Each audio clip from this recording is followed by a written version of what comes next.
Assalamualaikum warahmatullahi wabarakatuh. Alhamdulillahirrabbilalamin. Sholawat serta salam yang tak lupa kita panjatkan kepada Nabi besar kita, Nabi Muhammad SAW, yang telah membawa umatnya kepada cahaya Allah. Baik, yang saya hormati Bapak Supiat Aidan MPD selaku dosen pengampu mata kuliah metodologi penelitian pada semester 5 kali ini. Izinkan saya untuk memperkenalkan diri. Perkenalkan, nama saya Alfira Nur Khairani, NIM 181025346. Kesempatan kali ini, saya ingin mempresentasikan proposal penelitian yang telah dilakukan pada judul analisis karakteristik siswa dalam pembelajaran dilihat dari perspektif Islam dengan perkembangan anak di sekolah dasar. Nah, pada proposal kali ini saya akan membahas 3 bab.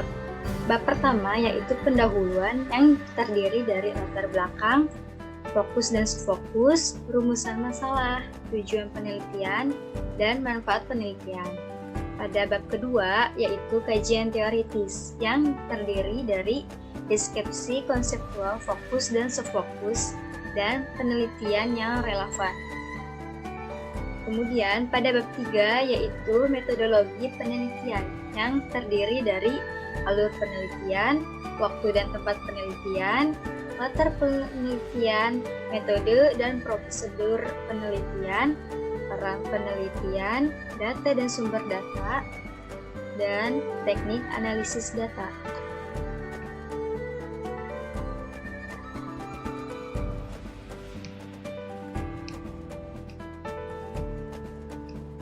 Nah, pada bab 1 ini ada latar belakang.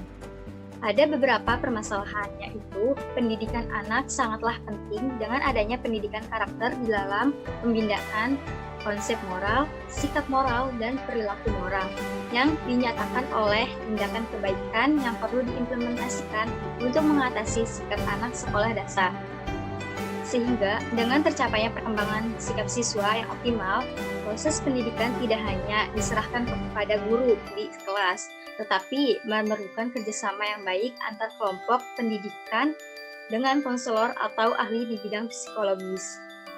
Dengan hal ini, perlu bekerja sama dalam mengetahui sikap anak di bawah usia remaja yang baik hanya dapat dilakukan dalam jenjang sekolah dasar, dan berkolaborasi dalam perspektif Islam dengan konselor yang memiliki ilmu konseling.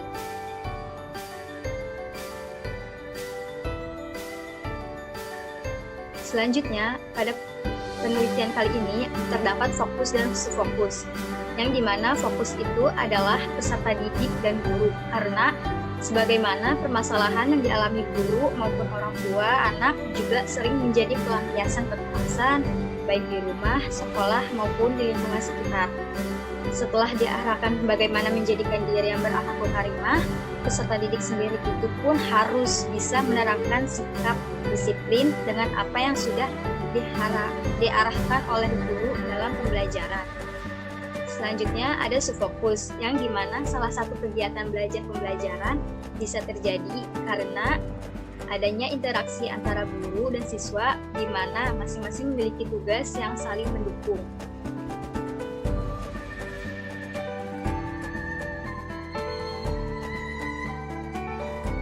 Setelah kita uraikan latar belakang dan subfokus pada penelitian kali ini, peneliti juga membuat rumusan masalah.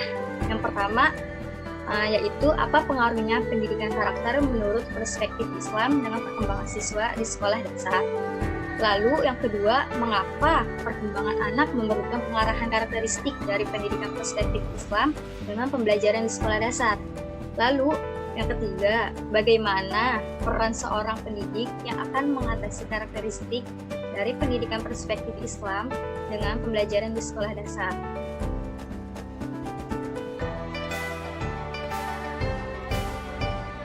Peneliti juga memiliki tujuan dalam meneliti, yaitu untuk mengetahui bagaimana karakter siswa di dalam pembelajaran yang berpengaruh di dalam perspektif Islam dengan perangkat pembelajaran di sekolah dasar. Selanjutnya, peneliti juga memiliki manfaat yang terbagi menjadi 2. Yang pertama manfaat teoritis dan yang kedua manfaat praktis. Yang dimana pada manfaat teoritis ini untuk mendapatkan pengarahan karakteristik yang sesuai dengan perspektif Islam dan pembelajaran di sekolah dasar.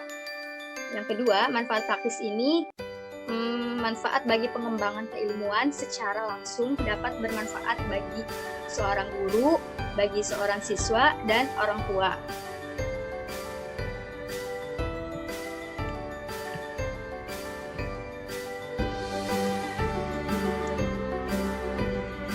Nah, selanjutnya pada bab 2 ini kajian teoritis.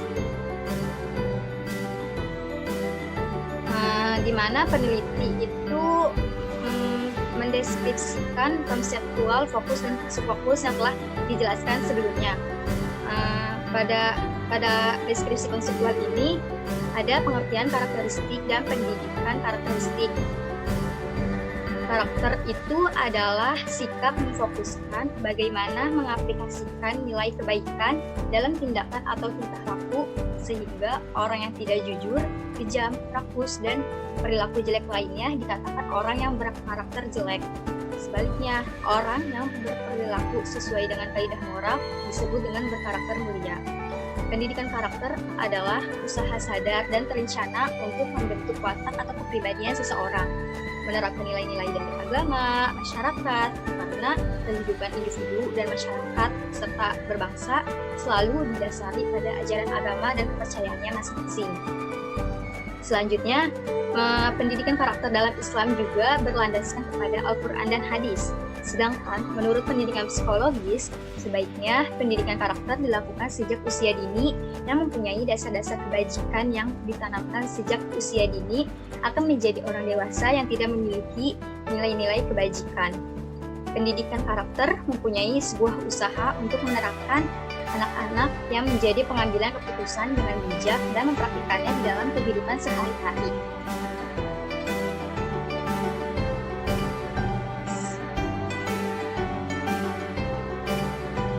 Selanjutnya, menurut Imam Al-Ghazali, karakter itu lebih kepada akhlak, seperti bersikap atau melakukan perbuatan yang baik dari dalam diri manusia sehingga ketika muncul tidak perlu dipikirkan lagi prosesnya.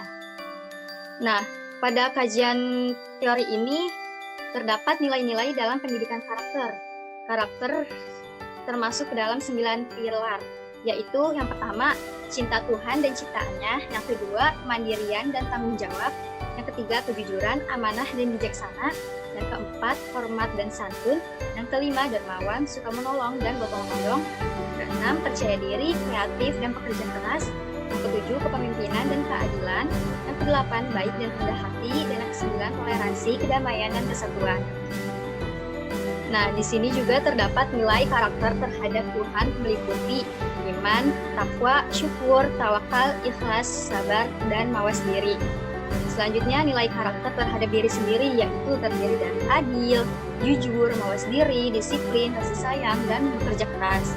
Selanjutnya, nilai karakter terhadap keluarga yaitu adil, lembut hati, berpikir jauh ke depan, berpikir konstruktif, bertanggung jawab, bijaksana, dan hemat.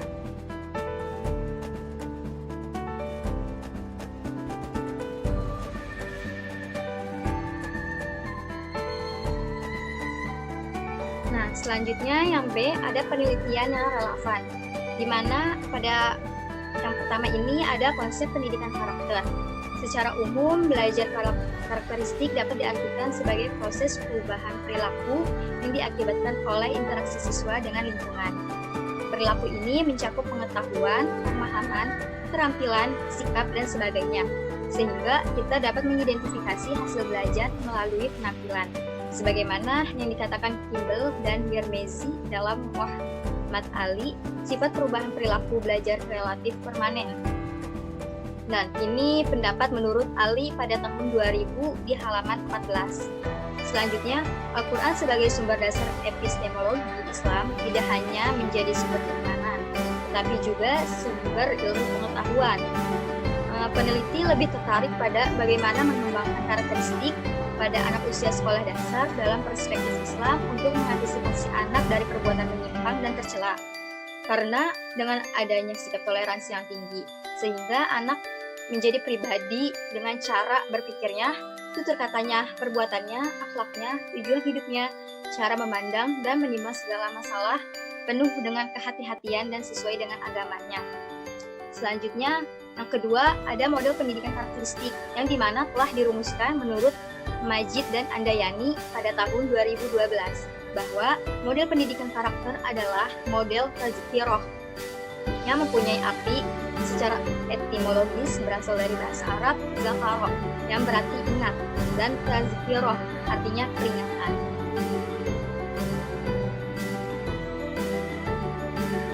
Nah, selanjutnya pada bagian bab 3 ini di metodologi penelitian terdiri dari alur penelitian. Pada alur penelitian ini peneliti mencari permasalahan yang ada, maka diputuskan untuk melakukan pembelajaran ini sebagai suatu profesi yang bertujuan untuk memfasilitasi pertumbuhan dan perubahan positif yang ada pada diri peserta didik yang didasarkan pengetahuan dan agama mereka yang sudah ada sejak lahir dari sebuah realistis. Pada alur penelitian ini terdapat 3 siklus. Siklus yang pertama yaitu perencanaan dengan mempelajari karakteristik individu atau seseorang atau sekelompok peserta didik di sekolah dasar menurut perspektif Islam dan perkembangan siswa di sekolah dasar itu, lalu bagaimana karakteristik itu berubah di dalam pertumbuhannya dengan menggunakan waktu tertentu. Selanjutnya pada siklus yang kedua yaitu studi prediksi yang bersifat prediktif dengan memprediksi keadaan masa depan berdasarkan keadaan, gejala yang ada pada masa lalunya dan gejala pada saat sekarang. Selanjutnya pada siklus yang ketiga yaitu di mana para peneliti diarahkan untuk menindaklanjuti hasil penelitian sebelumnya yang dilakukan sebagai umpan balik dengan mempelajari perkembangan karakteristik perubahan subjek setelah diberi perlakuan khusus dalam jangka waktu hingga selesai.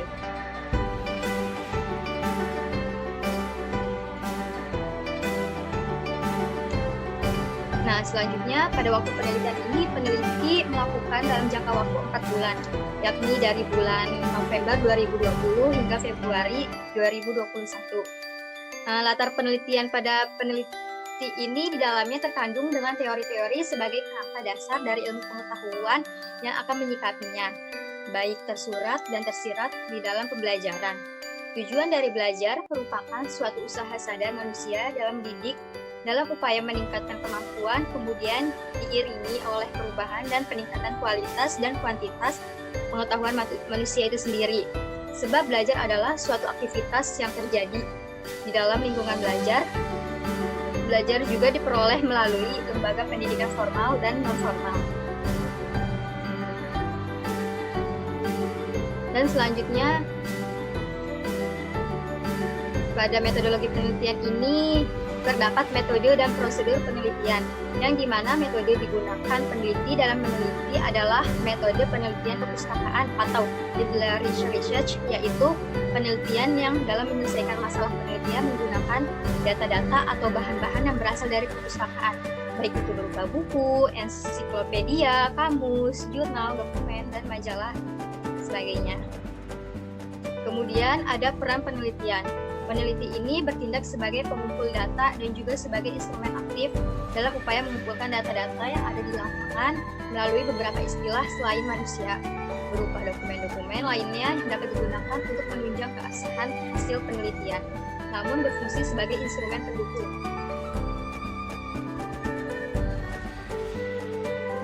Nah, yang terakhir, ini terdapat data dan sumber data, yang dimana ada terbagi menjadi dua. Yang pertama data primer, dan yang kedua data sekunder.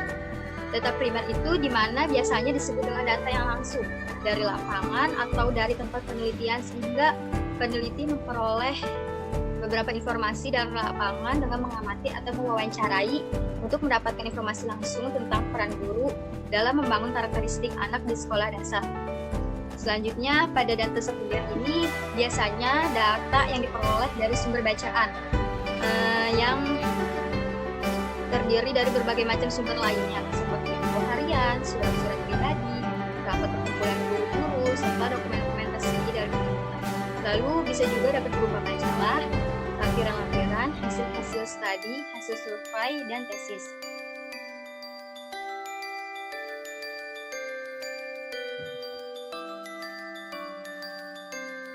Nah, selanjutnya ada teknik analisis data, yang dimana aktivitas dalam analisis data kualitatif dilakukan secara interaktif dan berlangsung secara terus-menerus sampai tuntas sehingga datanya sudah jenuh, yang mempunyai tujuan agar dilakukan sesuai dengan informasi yang diperoleh agar menjadi jelas dan realistis.